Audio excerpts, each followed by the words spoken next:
And we're back. Game 3 of our third best of 3 of the night, about to reach its crescendo. Both of these teams taking a game off of each other, forcing our Game 3. Vici going back to what got him to Game 3 to begin with. They dropped Game 1 to LGD. LGD looked damn good in Game 1, as a matter of fact. Kind of ran them over. And Vici returned the favor with a lot of punching power coming out of an IO-CK combo that freed the map up for a free farming anti-mage played by Tutu. And by the time all was said and done, he was pretty much in 1 versus 5 mode. Vici ready to try it one more time. LGD with the Naga Siren first pick, though. Going to be relying on her Song of the Siren to get them out of a jam or two while they decide what their game plan's going to be. I'm your host there in AC Chambers, joined live by Ben Merlini-Wu, bringing us his insight and analysis. And I mean, let's be honest here, Ben. It was pretty much all Vici all the time, just about from the word go. It ended up being a 4-to-1, 5-to-1 kill ratio, somewhere in that range by the time all was said and done in Game 2. Yeah, I know, it's just a complete turnaround from Game 1. And even at games of this high skill level, sometimes you do have stumps one way or another, even though the teams are all very high skill. It just happens sometimes based on a draft, sometimes based on unlucky runes or early game or matchups or whatever. But I think giving Vici Gaming CK Wisp, especially considering how much success they had with it last game, is a big mistake on Misery's part as a drafter for LGD International. Misery going to go ahead and grab himself up the chin, and we've seen him be up and down tonight. Both of these teams already in action once tonight, both of them taking losses. Vici dropping their series to DK, or excuse me, to LGD. China and LGD International dropping their series to DK, so both looking to avoid dropping to 0-2 in the initial D2L standings here in the Eastern Division group stage. And again, just being single round robin does mean that every game has a lot of significance. You fall behind, go 0-2, 0-3 in your front few games, or your front few series, you have a long way to go to claw your way back into playoff contention, let alone into a top position. Something I do want to mention, by the way, as we wait on the second ban phase to come out, is actually pretty damn funny. While we were casting, I could feel something that felt like thudding. It felt like someone was dropping things on the ground or something like that. And, you know, once we did our sign-off for Game 2 and taking our little break for commercials and such, asked my producer, Conrad, a.k.a. Sesh, what in the hell was going on? Why was someone making so much noise at this time of night, or was it someone on the floor below us? We happen to have had a damn earthquake. It was a 3.1 earthquake that took place during the last broadcast, and, you know, it's fine. We just kind of kept casting because that's how we roll here at the D2L. But, yeah, that's my first earthquake, by the way. First time I've ever felt the ground shudder under me, and it wasn't nearly as awesome as I had hoped it would be. I'm a little disappointed, Ben, not going to lie. Cretan, you West Virginian. That's right. That's right. The West Virginian redneck out here in San Francisco is my grounds. It rises up slowly over thousands of years. That's how it happens. It's not supposed to move that quick. But why my building's moving? Exactly. But anyway, enough about that. We've talked about the success that IO and CK had for Vici in game 2. Moving ahead, Game 3, something that you had mentioned during Game 2 was that really LGD just didn't put a lot of priority in trying to babysit the mid, let alone trying to put any pressure on CK and IO to keep them down. With the Chin and the Naga pickup, though, two very adept gankers coming out of any kind of roaming position, early smokes, very much something Vici is going to have to keep their eye on. But LGD, I feel like, is really going to be under pressure to not repeat that mistake, but we're actually going to see an OD. So OD traditionally in mid. We'll see how they're going to end up laning this. This is another scary lineup from Vici Gaming. I think that, like last game, I was like, man, it's just a bunch of random good heroes that is thrown into one, but they made it work out very, very well. So I think that they'll be able to utilize OD plus CK Wisp very, very well. OD, I'm surprised that LGD's draft is so weak. Sure, they have Naga Siren, but I mean, they gave him CK Wisp again, and OD, one of the strongest laners in the game. Yeah, OD, of course, his ability to just, you know, the single target damage that's going to be coming out of CK and OD if they're both able to peak at the right time. And Naga, obviously a very squishy support for the most part, depending on how she builds or if she even has the gold to build anything. Chen, very squishy as well. This is going to be a game, just based on what we see so far, that's going to have some ripe targets, at least a couple of them. OD does contribute some AoE damage as well with Sanity's Eclipse, but I'm really interested to see if LGD is going to go back to the well in terms of just getting Black a pure farming hero, like we saw them attempt to do in Game 2, or if they're going to try to get him on something more active, like a Weaver. And is Misery going to be able to have the same... Which Misery Chen are we going to see? Yeah. The one from Game 1 or the one versus in the other series? Absolutely, and I mean, like, why don't you break that down for us? I mean, again, it's one thing to say, well, I mean, when you look at Misery and his performance the first time he was on Shen, he was just constantly up under his own tier 2s, and that's very much the fault of, a team failure. But what made, I mean, break it down from your point of view as a guy that plays on a professional level. What really does make or break a Shen player early on and allow him to really use that hero to its full potential? I think he just needs good vision at the start in case they have good roamers. I think in the game that he got shut down, he just always got caught off guard by Wisp. They had an offensive observer award, but he wasn't actually able to spot them coming, and he wasn't able to use his wildkin effectively either. I think he got it like impaled or something like that, and it stopped the wildkin. He needs to be able to approach from the fog. He needs to always keep the opponents guessing as to where he is and not just die over and over or just even get zoned out. So I think that just playing with vision and without the opponent knowing where you are and just having the constant threat, oh my goodness, there might be a Chen with a netter coming to gank me at any time, whether it's OD mid, whether it's CK Wisp on bottom. It's just a very scary thing mentally as a player. So even if he's just like farming, that's sometimes scary too, because if he's just farming gets past level 5, you still have to worry about the gank. You're like, well, Chen could be smoked, and it's just like a lot of mind games with Chen, and you can be super annoying with the Satyr, Mindsealer 2, Mana Burning people, Wildkin, also very annoying for the mid solo player as well as triple lanes if he can channel it for the full duration. So he just needs to employ a wide variety of tactics as to just control the situation whenever it's needed. Timbersaw going to be rounding out that front four for Vici, and certainly going to fit in well with a team that has the ability to fight early on. CKOD and Timbersaw, all heroes who generally want to be more active than farming, at least in the later stages of the early game and on into the mid game. We've seen Timber played a number of times here today, but really we haven't seen him be as effective as you often do. We've seen Timbersaws do remarkably well in a number of laning situations, but the utilization of the hero for all teams which have drafted him has really not been there, so we'll see if Vici can turn that around this time around. LGD grabs the gyrocopter in that 4th position. That's going to give them some much-needed AoE damage, and gives them a nice balance of damage that they desperately needed. Naga, Chen, Darkseer, a lot of utility in those heroes, a lot of things you can do with them. We saw a very successful mid-Darkseer played by Brax in Game 1, big part of the success that LGD had, so it wouldn't surprise me to see him go there again. But yeah, I feel like LGD is a little one-dimensional at the moment. They basically have got to get a hell of a lot out of Naga and Shen as they begin to roam, because Darkseer, as good as the hero can be, outside of some one-on-one situations with an early high-level Ion Shell, is not going to contribute a ton of damage unless he just lands an amazing wall. And Gyro, again, just the biggest source of damage on the team, especially now that we see Vici has added an Enigma. Want to talk about a lot of early fight potential. Vici's got it in spades. But at least they have better solutions to CK Wisp. Gyrocopter is a carry that can actually do something even if he's stun locked. DK, if he gets stunned, he just dies.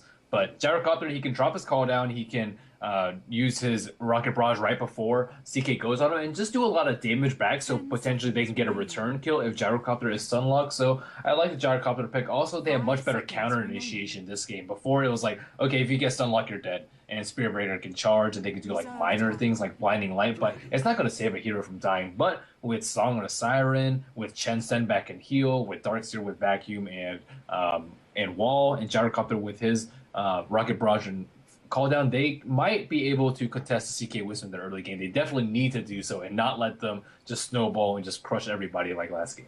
Absolutely. I mean, we just saw them get out of hand so quickly. It's going to be 2-2 playing on the CK this time around. Super will be taking the OD mid. That was kind of the question, is where they're going to do something weird, like try to solo safe the OD or with the Enigma in the jungle. Nope, not going to be anything quite like that. Just going to be 2-2 setting up shop, farming out of the tri-lane with Enigma most likely in the jungle and Io there to support. Timber being taken into the off lane with Super, trying to get as many levels as he can on that OD early on the side of LGD. It is going to be Brax back on the Darkseer. We'll see where he's going to wind up. No surprise to see Black on the Gyro, and everything else just kind of taking shape from there. I mean, obviously, one would think it's going to be Brax in the off lane with the DK very much needing that solo mid. And introducing the lineup for Vici Gaming, we have ROTK, the off-lane specialist on the Timbersaw, Super on the OD, Fenrir on the EO, 2-2 on the Chaos Knight, and FY on the Enigma. Wasn't FY playing the EO last game? Yeah, FY. Apparently, and want to thank once again, he just kind of decided, he sent me a message on Skype, really nice guy, offered his services. He's done a great job so far. Our stats man for the last couple of games has been Dota Capitalist, a guy you may have heard casting with Toby Wan before and lending his hand to the deeds too well. So make sure you check him out on Twitter and everything else. But one of the stats he dug up was that FY, not only did he win last time, he was 6-0 going into that game. So undefeated on IO. And it looks like VG getting away from that, though. As you mentioned, it was FY last time. This time, going to be Fenrir. Maybe they expect to lose and don't want to tarnish his perfect record. A little bit of a defeatist attitude if that's the case. Nonetheless, taking a look at LGD and where they stand with their players on the heroes. Misery going to be on the Chen, no surprise. PyCat is setting up shop on the DK here in mid. Really going to need a good start for him. Freedom going to be playing on the support Naga Siren. Darkseer will be handled by Brax. Not going to be going mid this time, though. He will eventually make his way into the off lane.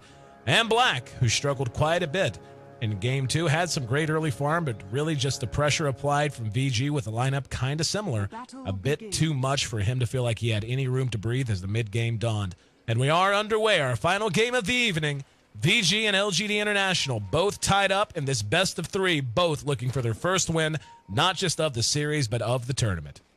So, interesting tactics from ROTK. He actually got sentry wards very, very fast and already placed it. You can notice that it's already been down for 1 full minute's time. So he placed that very, very early. He dropped a second sentry ward over here, just trying to limit their pool effectiveness. And it's very, very unlikely to get dewarded. Most people and Chen players expect their big camp to be dewarded. So sometimes they'll drop a sentry ward or something over here, or expect the pool camp to be blocked. But it should slow them down a little bit. I don't actually know how effective that is. Is that small camp really going to be that big of a deal for them? I think it's only going to block a 30-second, 1 minute, and 2 minute too. So not even 3 minutes worth of spawns. See, Freedom grabbing himself a haste rune. Doesn't look like, maybe we'll go ahead and rotate to mid. Super, level 2 already, has 1 point in Astral in prison. And Freedom is kind of hanging around. He thinking about doing something. Has yet to place a point, so we'll be able to put it into ensnare if he wants, but PyCat shoving lane. They've actually got more rotation coming. This is going to be Misery coming for a very fast level 1 gank. They're going to try to make this happen on Super. Ensnare will be skilled by Freedom if it hasn't already. And Super in a lot of trouble and has no idea. Misery moving in. Just has the Satyr Tormentor, though. No additional lockdown. Here comes Freedom. Ensnare has been placed. There it is.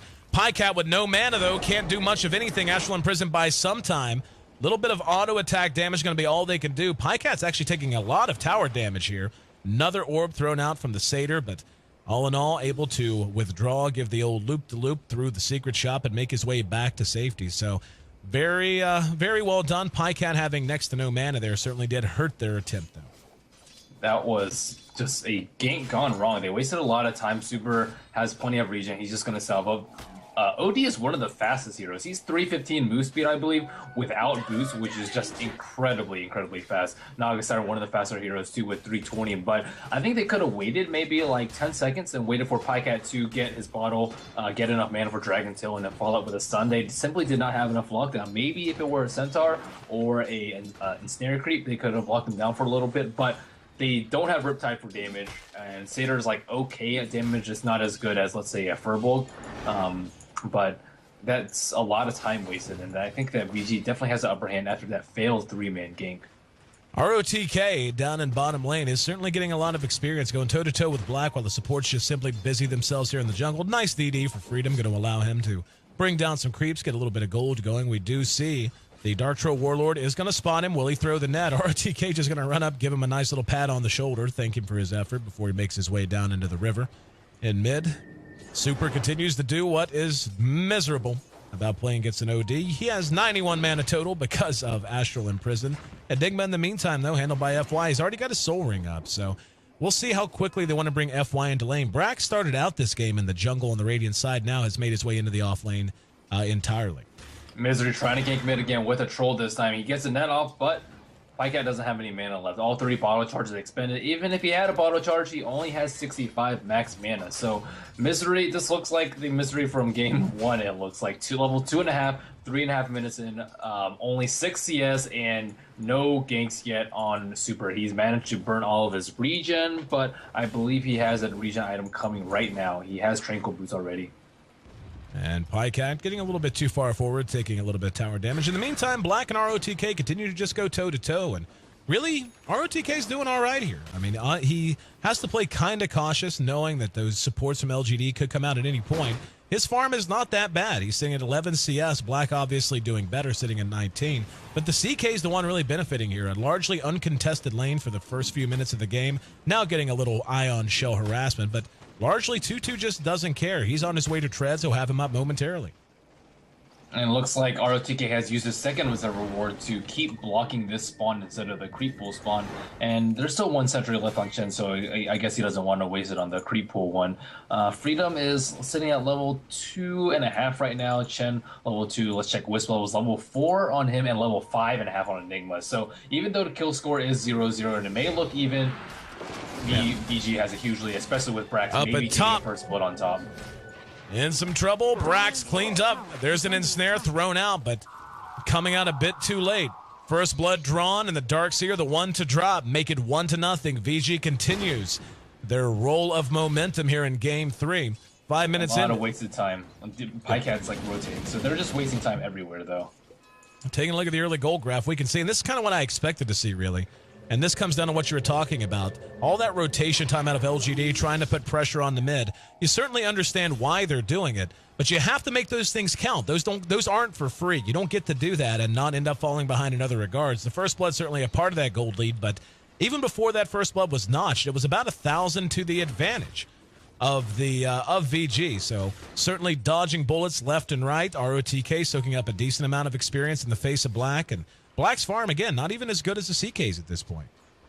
I think that if they wanted to do this dual roam strat, they should have just drafted a different lineup for it. For example, you can just go back to the pre-6.78 SD Lina combo. That's very, very effective at doing what they're trying to do, which is get killed. Someone gets disrupted, they're dead. But with a Naga Siren, I mean, level 1, all you have is net, which is absolutely no damage, but you need the disable. Compare that to someone like Light Striker, which gives damage, it's lower cooldown, and it stuns them. It's just a much better spell. So they're using Naga to fight a lot early, which is not the best. She's really good on try because Riptide just does so much damage. But when you're forced to go and snare first because you don't have anything to set up with, it really hurts your team a lot. I do want to go ahead and correct myself whenever I said that Black's farm was not as good as CK's. He had caught up. Of course, that's what Black does. You blink your eye and he takes 2 waves perfectly. But speaking of catching up, LGD, only 1 kill behind, looking to even that up, if not take a bit of a lead as they're smoking through mid once again. Trying to help out Pycat. He is level 6, has Elder Dragon form on the call. There's the Courier there as well. He's going to pop the ulti. Looks like Super's kind of sniffing this out. We see the Centaur has been spotted, so Misery coming out a little bit too far. In the meantime, at bottom, Black taking a shot at ROTK. They're going to loop around and run Super out from the shadow of his own tier 1 mid. We are going to see a little isolation here. Super using Astral Imprisonment on Freedom. Freedom taking a little bit of right-click damage. There's the ensnare, but here comes Tutu. Tutu hooked up, helped out by the Enigma. They are going to get a kill, and the rest of LGD sent running for the hills. Now, this Enigma is level 7, so he has Black Hole. He's had it for quite some time. We saw him move into lane a little bit earlier, looking to make something happen on that DK, but VG takes what was a fairly well-crafted gank and push attempt and turns it against his originators as they double their lead up, make it 2-0 at 7.5 minutes.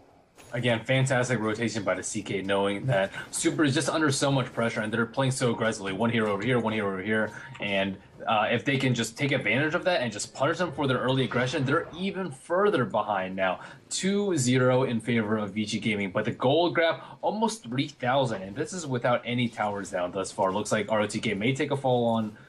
no, how are they going to kill him? They have no disables. No homing missile on Black yet either. And right now, he just continues again. This is another one of those games where when he wants to get active, he's going to have the tools to do so. Pycat is going to be Astral in prison, but didn't manage to bottle up the Invis rune just in time. So nice little get for him. Going to make things a little bit safer here in this middle lane for him in the meantime. CK is just about level 8 at this point. Got maxed out Chaos, but will have maxed out Reality Rift before long. And Super. Okay, Misery trying again. Let's see if he can make it happen. Moving around the side. Super will be able to make it away. Doesn't even have the lockdown, though. The ensnare thrown from quite long range. But if nothing else, we'll free up this tower some. We see the glyph popped, and they are going to TP one in. Going to try and help. That's going to be ROTK. The tower well out of deny range, so not a whole lot they can do. CK Wisp is level 6, so they have to back off. And it looks like only 2 of them there, and it looks like they have the Chen creep. But if they get Wisp relocated right now, they probably lose top, they probably lose mid, and they'll lose like 2 or 3 heroes in the process. can see Enigma's come out to try and put a little pressure on here. Eidolon's, of course, very good at early game push. Has prompted a reaction. Pycat moving up under that invis room we saw him pick up just a moment ago. Might have a chance to spot out Fenrir. Doubt he wants to do a lot about it with 2-2 standing right beside him. And there's just a creep hanging out here, by the way. You see this? Just chilling. Yep. I have no idea what he's doing there. He's a pacifist. He's a conscientious objector. And he's literally a tree hugger. Yeah. Yep, pretty much. Just kind of kicking it. Probably rolling a J. But 9.5 minutes in. Enigma level 8 with Black Hole. Brax just gets gone on by CK Wiz, and it looks like he is stunned to death. Wiz will not help. FY moves over. There's going to be the call down coming out of Black. We're going to see Freedom not make it away. 2-2 might pay the price, and he will. 3-second Chaos Bolt, not enough to help him out. The Ion Shell on the creep. Tell you what, that's not a conscientious objector. He just rushed him down and blew him up. 10 minutes in. Finally, LGD finds their way up. The pacifist? How dare he? Come on, Black. He didn't do anything to you or your creep. He was just trying to hang out, man. Just trying to smoke a J. It's fine. But anyway, ROTK back down to bottom lane now. And 1-4. LGD does find their way onto the board, but certainly cost them a bit. The gold continues to sharply decline out of favor for them, getting down towards 4,000 to the advantage of VG, and sitting at just about 6,000 now in experience. And not only are they getting out farm, they're getting out leveled. Yeah, that is a very big deal. We haven't even seen Black Hole used yet, and I think this may be another game where Pycat is just not very useful on the Dragon Knight. He doesn't have that much farm. He got shut down pretty heavily by Super and Mid. Even with the constant rotations by the supports, Super almost has like the double the CS of the Dragon Knight right now. Dragon Knight only sitting at 30. He's 4th lowest in the game. He's behind the Enigma, behind the Timbersaw, offlane Timbersaw even, and he's just super, super poor. FY sitting in good position, already has his buckler done, opts to go ahead and finish his treads before finishing the rest of the mechanism. Bonus armor certainly going to be a nice help against this lineup. In mid, we're going to see him rush it down. Pycat's there with Misery and Freedom. They're going to try to trade tier 1s. Ensnare out on Super. Here comes the TP, though, and the tower is denied. Now ROTK, they're ready to engage, and the CK relocate. Comes in, blows him up. Pycat will make it home courtesy of the Chin. They did manage to trade towers, but once again, it cost them dearly.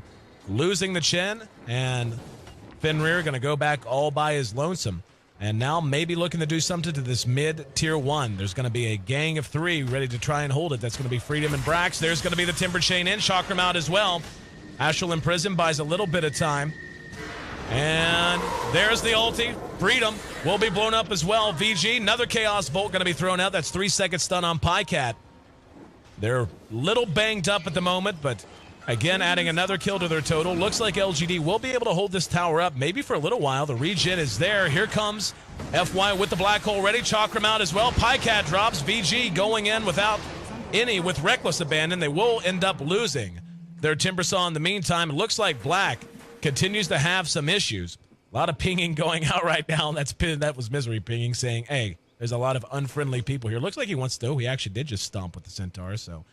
Yep, definitely pinging out that Fenrir has been stunned. Nonetheless, 2-7, and we hope Black will rejoin us here in a moment. I'm not exactly sure why Super Astral, the Naga Siren there. Yeah. I think they could have just kicked him or killed him and just left. But it bought time for their teammates to come in, but not that big a deal. But looks like ROTK will take his fall. I don't know if they're going to try and go with a Black Hole here. He's like kind of in position to do so, but everyone else is really scattered. Brack's very, very far away. Black has one level homing missile, so he can just cast that on FY if he thinks a Black Hole is going to come anytime soon. I think they have to retreat, though, at this point. No earn up to Timbersaw was their earn carrier. Yep, having Misery and Black both in such bad shape, they did a lot of damage to VG and did manage to pick off the Timbersaw, but with the OD at such good health and the Enigma sitting at very good health as well, he's going to be able to use his demonic conversion again to help push this tower if he so desires. We'll see what they can make happen. Once again, want to thank each and every one of you for being a part of the broadcast here today. We're drawing down to the final moments of our debut day here of the HyperX D2L season number 4. Don't forget, we're going to be back in action tomorrow, though, kicking off at the same time. That'll be 6 p.m. Pacific Daylight Time. It'll be 9 p.m. Eastern Time. And, of course, that'll make it 3 a.m. Central European Time. And no matter what corner of the world you happen to call home, hope you'll join us, or if not, at least catch the VODs and VOD information. I put the announcement out on Reddit a couple of days ago. VODs will be up, to the best of my knowledge, on the EG YouTube. We may end up creating a separate channel, but either way, if that happens, I'll be sure to tweet about it. You can follow me on Twitter for all updates about the D2L and all my other goings-on. I'm at AC, at AYESEE. You can also find me on YouTube and on Twitch, as well as Facebook, as a matter of fact, just by looking up ACTV. Again, AYESEE TV. And Merlini, you do a bit of teaching, a bit of streaming. It's kind of what your jam is. So why don't you tell the fine folks where they can find more about you? I stream almost every day when I'm not casting these excellent games with ASC. I stream at twitch.tv/MerliniDota. I also post updates and content on Twitter, Facebook, YouTube, all /MerliniDota. And if I'm not mistaken, you got a website going now, don't you? I do. Unfortunately, I haven't been keeping up with content on that just because I've been busy doing other things. Yeah. But yes, merlinidota.com. Although it's not as updated as frequently as I would like. But I have the calendar up there. Includes the schedule for D2L, as well as series and other tournaments and promotions that I may run. There you go. Make sure you check him out all across the board, especially all you newer players, by the way. Merlini, one of the best educational kind of streamers you're going to run into. Does a lot of Q&A sessions and does a lot of walkthroughs with heroes and so on and so forth. So if you're a new player looking to learn more about the game, really not a better name to know than that of Merlini. And LGD International's had some connection issues all throughout the day. Black has dropped a number of times. We saw their whole team drop at one point or another. But until we hear that there's a reason to worry, one is not inclined to do so. Taking a look at the gold graph, we can see that they have at least managed to give it a little bit of a turn upwards, temporary as that might be, after this fight, with the tower most likely to at least take some damage, if not drop entirely. The experience, same thing, but already pretty out of hand. You're talking in excess of 5,000 gold advantage going in favor of the Chinese, while the experience is even more out of hand, right around 7,500. Yeah, things are scary. You said you don't have anything to worry about, but aside from connection issue, LGD.int has a ton to worry about. And we're going to see gaming. Misery cleaned up. A lot of time to plan that one out. We're going to have Freedom engaged upon. VG gets yet another kill. That's 3 down. FY right there. Still has yet to expend Black Hole, and poor Centaur. He was trying to be a pacifist and run back home. Not going to be enough. Couple of seconds now till they respawn, but FY is going to move up, pop the buckler there. We'll go ahead and use the glyph. Brax is in position to try and challenge this. Does have level 4 Ion Shell. He wants to shove this lane back out, but with everyone back up, VG very likely to just go ahead and take what's given to them but not overcommit. Yep, 9-2 in favor of VG Gaming. Black Hole still not used this game, but the threat of it is still pretty important too. They can't clump up, and they have 3 melee heroes, and someone always has to stay back and try and disrupt the hole. So even though it isn't actually used yet to win team fights, it's still a big psychological factor. Hey guys, we can't clump for hole, or we'll just get wiped with the Sanity's Eclipse with a Tibber Saw Burst combo. And if they actually land a 3 or 4 main Black Hole, it's just going to be absolutely devastating for them. ROTK sitting at just a bit over level 10. So again, he's shown up in some of these fights. He's doing quite a good job, but he's going to continue. If he continues to just get solo experience and solo gold, sitting on about 624, he's got a set of arc boots and an urn, so his mana issue is not quite as big. We are going to see a 4-second Chaos Bolt onto the poor Wildkin Ripper, just taking away any tools that Misery might have at his disposal. But speaking of tools, 4-second Chaos Bolts just coming out like he owns them, as Tutu adds another kill to his total. Actually, Fenrir goes on a killing spree again. And how many times have we seen that tonight? We have seen a lot of really solid Wisp play across the board. Here's going to be a relocate. Brax caught out, blown up. See you later, buddy. That's another 4-second Chaos Bolt. That's 4 in a row he managed to land. Luck is on his side today. Looking at the levels of the supports, Wiz was level 8. That is double the level of Naga Siren. And looking at Enigma, he is level 11, over double the level of Chen right now. So these supports are just really lacking. That early game roam just did not pay off for them at the least. Chen still no Hand of God, no Song of the Siren. Without those, they can't really halt any aggression from VG. Just taking out towers left and right, mid tower, T1 will be the next one to fall. And Brax certainly not having as much luck with this Darkseer as he did in the previous game. Not even a mech completed 15 minutes in the game. I believe like 22 minutes he had Arcane Mech and Sheep. Yep. This game, definitely not the same story. ROTK going to respond up here to try and hold off the onslaught. A lot of firepower moving up to this top tier 1, though, as All of LGD is here. We're going to see ROTK eat the stun. TP's coming in. Here comes FY. Is yet to expend a black hole. We'll see if that's going to change this time around. Surge on the Pie Cat. Going to put him out of reach. And Misery's creeps taking a little bit of damage. And one will be blown up. That'll be the Hellbear Smasher.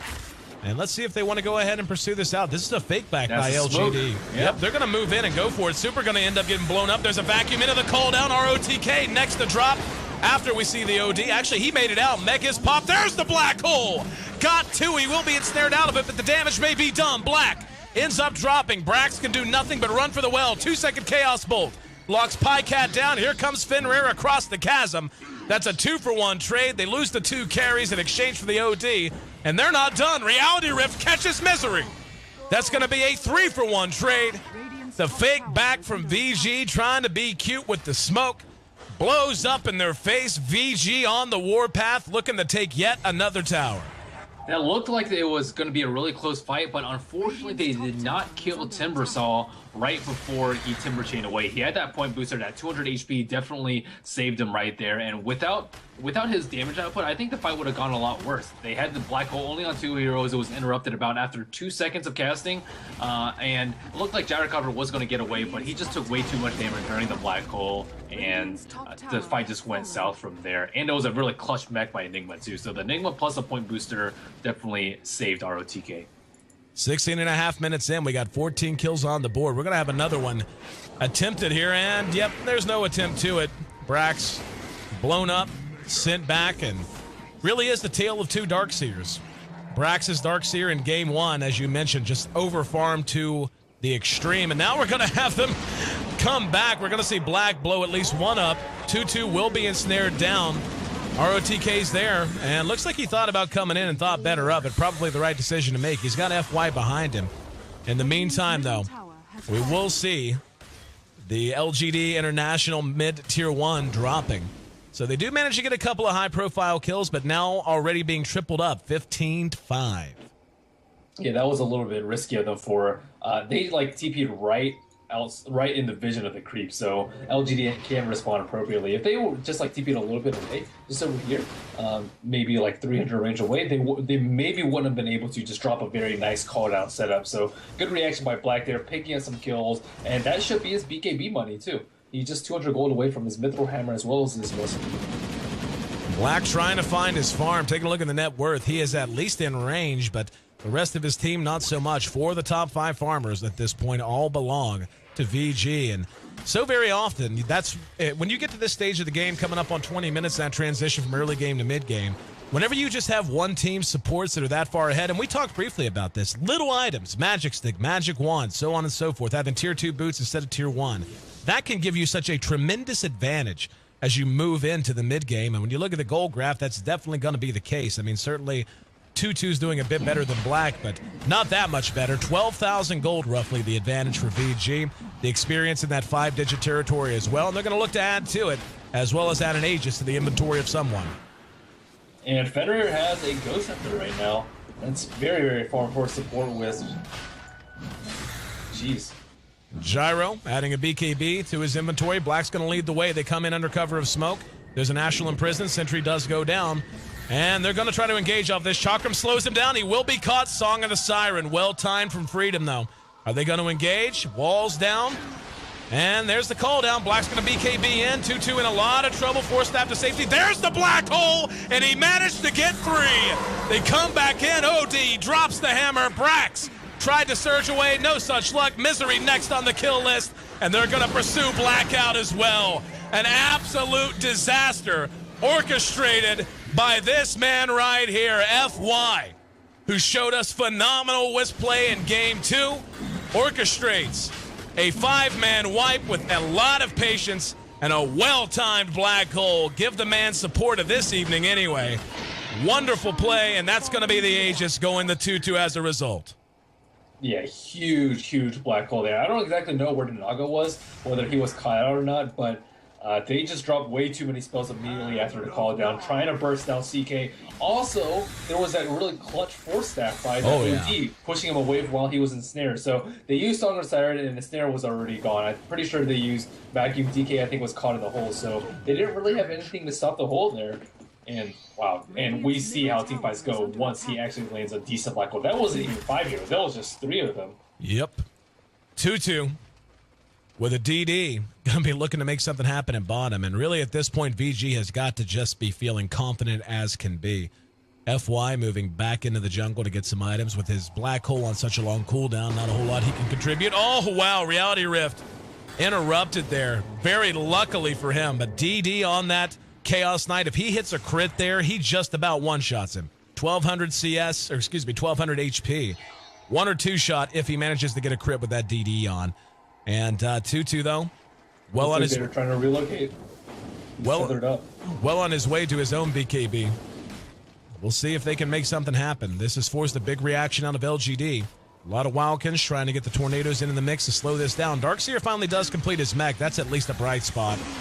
Moving ahead in terms of their team fight potential, but once again just zoned off the tower. Heatherstun interrupting the Wildkin Tornadoes, and I think that for that kill down here when they actually got flogged by Pycat, if Fenrir had his Spears at max range, it would have hit the Dragon Knight and they would have gotten vision of him. Spears don't actually provide vision when they don't actually hit heroes, but it was pretty obvious as to where he was. They just got fogged. Looks like FY will be trying to get up a BKB of his own. Really kind of chancy whenever you figure that the Ensnare from Naga Siren does still exist and does go through magic immunity, but nonetheless, Bloodstone. Bloodstone up once again. How do you feel about Bloodstone? Give me some thoughts. A lot of controversy over that item. It's a really good item, I think, especially on Timber Saw. Pretty good on Storm Spirit too. I think it's really, really useful in the late game too, as like a you can kind of invest in your gold in buybacks, or you can invest in Bloodstone and still have money for buyback too. I think it's really important in the late game, especially Misery just got blown up there.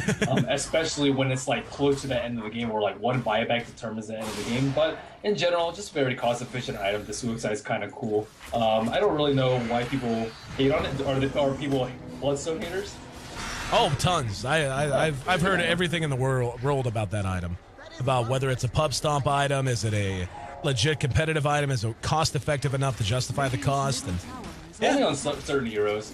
I've seen it gone on OD before, and it like increases your mana. It doesn't give you any intel, right, but it still increases your Arcane Orb. And he's usually a pretty important hero late game, especially if you have Scythe. And if he gets focused, you can just revive in like 5 to 20 seconds and be right back in the fight. When your respawn time would normally be like 80 or 90, that's a really, really big difference. Here we go. Once again, Reality Rift dodged by Black. Call down does some damage, but at this point you get the feeling VG's just too far ahead. Yet another tough game for DK. Nowhere near his BKB. And this tier 3, largely uncontested. They used the call down and followed it up with nothing. And ROTK throws out the Timber Chain. Chakram comes back to him. They're just going to slow push this. And here we go. There's an Astral in prison. A little bit of damage done with Breathe Fire. They're going to pop the BKB. Black locked down, but the BKB on Tutu allows him to keep banging away. Uses Phantasm, the rest of his team frozen in place. They will be able to clean him up. The Aegis is dropped, however. OD dropping Sanity's Eclipse. Here comes CK back from the dead. And Nagasong spent the one ace in the hole they have to try and isolate the CK and allow them to do the damage they need. They got the job done. Call down back off cooldown, though. Now they're going to grab Pycat. Pycat healed back up. There's the black hole. Got a couple, but immediately knocked out of it. In the meantime, there's a buyback as well. Black moving away as his BKB expires. We're going to see Fenrir force staff to safety following the Breathe Fire. ROTK not quite as fortunate. He eats the Dragon Tail. Doesn't matter. Timber Chain gives him the ability to run. And Snare locks him down again, but Tutu right there beside him, being healed up with the Urn Charge. And looks like LGD has managed to ward off the loss of Arax, at least for a little while. Black has been doing a very good job of not popping his BKB during Song of Siren. Sometimes during Song of Siren you have a lot of cooldowns that overlap because everyone's trying to save the same person. For example, Gyrocopter got Reality Ripped in Astral and Tether Stun, and it looked like he was about to drop. Most players would BKB, but knowing that the Song of Siren is about to come, he saves it for later, and he doesn't actually die because of it. So, and that actually happened the other time too, around Erosion Pit, although they lost that fight quite convincingly. So I think it's very good job that they aren't overlapping extreme amounts of cooldowns during that particular song. GG wow. Comes out. It's a little surprising. Looks like they just talked it over. A bit of a shame, really. We just saw the Dagon picked up by ROTK. But not going to get to see no laser beam shot by the big dude in the mass timber suit of armor. I was trying to think if there was something. I guess Timbersaw really is about as descriptive as you can get for what he is. Nonetheless, day one is in the books. VG gets the best of LGD International. Battles back after a really one-sided Game 1 loss. Managed to force a Game 3 and managed to walk away 25 kills, 25 minutes to the 5 of LGD.int. So breaking this down, looking back, Merlini, what went wrong and what went right? I think that they just gave him way too much in the draft. They just got absolutely punished by CK Wish in the second game, and in the third game too. They got punished like very similarly. CK Wish just absolutely wrecking people. So I'm very surprised that they didn't learn their lesson from the draft. So I think a lot has to do with the DK pick in middle too. It didn't really do anything. He didn't get that much farm. He didn't really die that much. He didn't really get any kills. He just didn't do anything. And also the movement from the supports was just very lackluster. Also, I think VG was really good at rotating the supports when they needed to, but they didn't even have to help the OD in middle to counter the double support rotation. He just simply ran away. So that can't happen. They just have to be more efficient and have a better draft. Once again, want to thank each and every one of you for being a part of the broadcast day here today. Game 3 ends lopsidedly. The Chinese walking away with a big win over the international squad. LGD.int drops to 0-2, having lost to DK in the second series of the day. VG ended up getting beaten by LGD International's sister squad in LGD China, able to get a little revenge, though, as they defeat LGD.int 2-1 and stand at 1-1 here in the D2L Eastern Divisional standings. Once again, guys, thank you so much. D2L Season 4 brought to you by Kingston HyperX, well underway now. Merlini, my friend, as always, a big thank you to you. So happy to be back on the mic with you. And yeah, just really looking forward to the rest of the season, my friend. Once again, why don't you go ahead and tell our fine viewers where they can find more about you? You can find me streaming Dota 2 action every day at twitch.tv/MerliniDota when I'm not casting with ASC. You can also follow me on Twitter at YouTube or twitter.com/MerliniDota. Twitter, YouTube, Facebook, all the same, /MerliniDota. Thanks for having me, ASC. I'm really glad to be back casting with you. It's been a blast and very exciting day one. And make sure you guys are back tomorrow for even more Eastern Division action. There you go. As he said, check him out, MerliniDota. And don't forget to be back tomorrow, starting at 6 p.m. Pacific Standard Time, 9 p.m. Eastern Daylight Time, and of course at 6, and that makes it 3 a.m. Central European Time, and whatever the conversion is for China. Pretty sure it's actually 9 p.m. in Beijing. So 3 more best of 3s on the way. We've got weeks and weeks of action ahead. The East and West divisions, of course, you can find all information about that at d2l.gg. And, of course, on various websites, Join Dota, Gosu Gamers, all those really cool, awesome guys that give us so much coverage and keep you guys informed. So find all of the information there. All of this going to culminate, of course, with our grand finals taking place in Las Vegas ahead in January. Again, to recap, we saw LGD China get the best of Vici Gaming in our very first series of the day, so they improved to 1-0. Vici then had a little bit of downtime as LGD International took on Team DK. DK walked away with the win there. And LGD International comes up on the short end of the stick, putting up a goose egg on the day. They fall to 0-2, while Vici manages to split their 2 series today and stand 1-1. Oh, yeah, one more thing. Want to, again, thank Capitalist, the Dota Capitalist. Make sure you follow him on Twitter. He stood in and did stats for us in our last series, and really hope to have him on board more often. I feel like he did a great job. So check out the D2L at D2LGG. On Twitter, you can find me again at AC, at AYESEE. On YouTube, Facebook, all that fun stuff. It's ACTV if you want to look that up too. So again, back tomorrow, 6 p.m. Pacific Daylight Time. Look forward to seeing you then. I'm AC, and on behalf of the entire D2L staff, I want to wish you a good day, a good morning, a good evening, or afternoon, no matter what time it happens to be. So enjoy whatever time that is, and enjoy some Dota.